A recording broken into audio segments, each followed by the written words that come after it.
ಪತ್ರಕರ್ತರ ಹೆಸರಿನಲ್ಲಿ ಸುಲಿಗೆ ಯತ್ನ, ನಕಲಿ ಪತ್ರಕರ್ತರ ಬಂಧನ. ಯೂಟ್ಯೂಬ್ ಚಾನೆಲ್ನ ಹೆಸರಿನಲ್ಲಿ ಸುಲಿಗೆ ಮಾಡುತ್ತಿದ್ದ AK news YouTube channel. Bengaluru ನಿವಾಸಿಗಳಾದ ಅಮೃತ ಜಯರಾಮ್ ಕೃಷ್ಣೇಗೌಡ ಅಲಿಯಾಸ್ ಆತ್ಮಾನಂದ ಮತ್ತು ಆತನ ಗನ್ಮ್ಯಾನ್ ಶ್ರೀನಿವಾಸ, ಈ ಮೂವರು ಬೆಂಗಳೂರಿನಿಂದ ಚನ್ನಪಟ್ಟಣಕ್ಕೆ ಬಂದು ವಸೂಲಿಗೆ ಮುಂದಾಗಿದ್ದಾರೆ.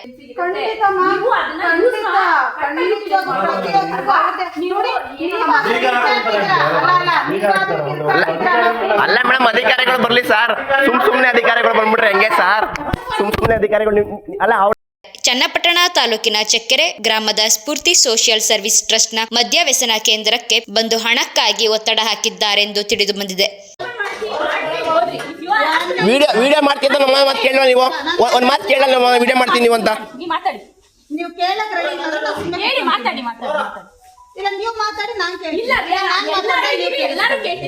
ಇಷ್ಟು ಜನ ಪೇಷಂಟ್ ಇದ್ದಾರೆ, ಕೇಳಿ.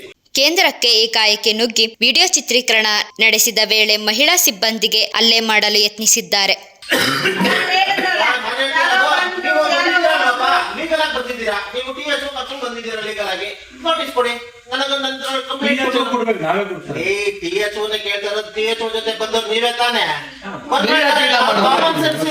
ನಿಮ್ಗೆ ಒಂದು ಇದು ಬರ್ಬೇಕಾರೆ ಸರ್ಕಾರಿ ಅಧಿಕಾರಿ ಕರ್ಕೊಂಡ್ ಇದ್ದೀರಾ ಅಂದಾಗ ಮೇಡಮ್ ನಿಮ್ಗಿಂತ ನಮ್ಗೆ ಇದು ಗೊತ್ತಿಲ್ಲ ಮೇಡಮ್. ರೂಲ್ಸ್ ಅಂಡ್ ರೆಗ್ಯುಲೇಷನ್ ಅದೆಲ್ಲ ಕೊಟ್ಬಿಟ್ರಿ ಮೇಡಮ್ ನೀವು.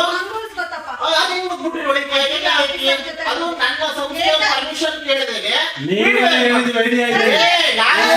ಹೋಗಿ ಅಂತ ವಿಡಿಯೋ ಮಾಡಿ ಅಂತ ಕೃಷ್ಣಮೂರ್ತಿ ಅವರೇ ವಿಡಿಯೋ ಮಾಡಿ ಅಂತ ವಿಜಯಗೌಡ.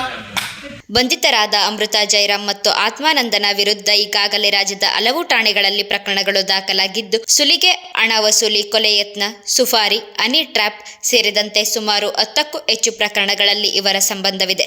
ಮಾಧ್ಯಮದ ಹೆಸರಿನಲ್ಲಿ ವಸೂಲಿ ಮಾಡುತ್ತಿದ್ದ ಎಕೆ ನ್ಯೂಸ್ ಗ್ಯಾಂಗ್ ವಿರುದ್ಧ ಚನ್ನಪಟ್ಟಣ ಗ್ರಾಮಾಂತರ ಪೊಲೀಸರು ಯಶಸ್ವಿ ಕಾರ್ಯಾಚರಣೆ ನಡೆಸಿದ್ದಾರೆ.